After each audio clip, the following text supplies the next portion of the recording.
ഈശോ മിശിഹായ്ക്ക് സ്തുതിയായിരിക്കട്ടെ. പ്രലോഭകൻ അവനെ വിട്ട് പോയി എന്നാണ് മലയാളം സുവിശേഷത്തിൽ നമ്മൾ വായിക്കുക.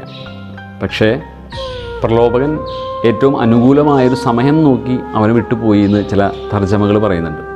അതായത് ഈശോയുടെ ചുറ്റും ഏറ്റവും അനുകൂലമായ സമയത്ത് പിന്നെയും അവനെ പ്രലോഭിപ്പിക്കാനായിട്ട് പിശാചി വരുന്നുണ്ട് എന്നാണ് നമ്മൾ മനസ്സിലാക്കേണ്ടത്.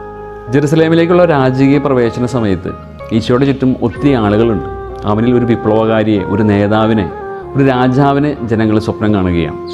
ഇവൻ തങ്ങളെ എല്ലാവിധത്തിലുള്ള അടിമത്തത്തിൽ നിന്നും രാഷ്ട്രീയമായ പ്രശ്നങ്ങളിൽ നിന്നൊക്കെ രക്ഷിക്കും, തങ്ങൾക്ക് പുതിയൊരു ജീവിതം നൽകുമെന്ന് അവർ പ്രതീക്ഷിച്ചിരുന്നു. ഈ ജനങ്ങൾ കർത്താവ് പറയുന്നത് അനുസരിക്കാനും കേൾക്കാനും തയ്യാറായിരുന്നു.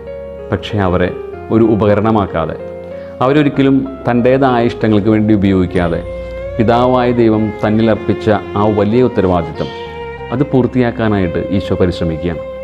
ജനങ്ങളുടെ ഓശാന വിളികളിൽ കർത്താവ് തൻ്റെ ഉത്തരവാദിത്തം മറന്നു പോകുന്നില്ല. തനിക്ക് രാജാവാകാമായിരുന്നിട്ട് കൂടി അതിന് നിൽക്കാതെ പിതാവ് തന്നിൽ ഏൽപ്പിച്ച വലിയ ഉത്തരവാദിത്തം നിറവേറ്റാനായിട്ട് ഈശോ പരിശ്രമിക്കുകയാണ്. അദ്ദേഹം ദേവാലയം ശുദ്ധീകരിക്കുന്നു, പ്രാർത്ഥനകളിലേക്ക് കടക്കുന്നു. ഇനിയുള്ള പെസഹായിലേക്ക്, ദുഃഖവെള്ളിയിലേക്ക് കർത്താവ് വളരെ പ്രാധാന്യത്തോടു കൂടി കടക്കുകയാണ്. ചിലപ്പോഴെങ്കിലും നമ്മളിൽ നിക്ഷിപ്തമായ ഉത്തരവാദിത്തങ്ങൾ നിർവഹിക്കുന്നതിൽ നിന്ന് ജനക്കൂട്ടം നമ്മളെ തടയുന്നുണ്ട്. അവരുടെ പ്രശംസയ്ക്കും അവരുടെ ഇഷ്ടത്തിനും അവരുടെ കയ്യടികൾക്കും വേണ്ടി നമ്മുടെ ഉത്തരവാദിത്തങ്ങൾ നമ്മൾ മറക്കുമ്പോൾ ചിലപ്പോഴെങ്കിലുമൊക്കെ നമ്മൾ പ്രവേശിക്കേണ്ടതായ പെസഹായിലേക്ക്, ദുഃഖവെള്ളിയിലേക്ക് നമ്മൾ കിടക്കാതെ ഓശാനയിൽ നമ്മൾ തുടരുമ്പോൾ പിതാവിൻ്റെ ഇഷ്ടങ്ങളെ നമ്മൾ നഷ്ടപ്പെടുത്തുകയാണ്. അല്ലെങ്കിൽ പിതാവിൻ്റെ ഇഷ്ടങ്ങളോട് നമ്മൾ അവഗണന കാണിക്കുകയാണ്. ഓശാനകൾ പാടുന്നവരിൽ ഒരിക്കലും നമ്മുടെ കണ്ണുടക്കി നമ്മൾ നിൽക്കാനായിട്ട് പാടില്ല. നമ്മൾ പിന്നെയും യാത്ര തുടരേണ്ടവരാണ്.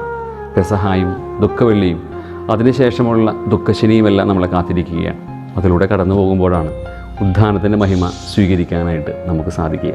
പ്രാർത്ഥനയോടെ നമുക്ക് യാത്ര തുടരാം. ഈശോ മിശിഹായെ ഞങ്ങളങ്ങയെ കുമ്പിട്ട് ആരാധിക്കുന്നു. എന്തുകൊണ്ടെന്നാൽ വിശുദ്ധ കുരിശിനാൽ അങ്ങ് ലോകത്തെ വീണ്ടും രക്ഷിച്ചു.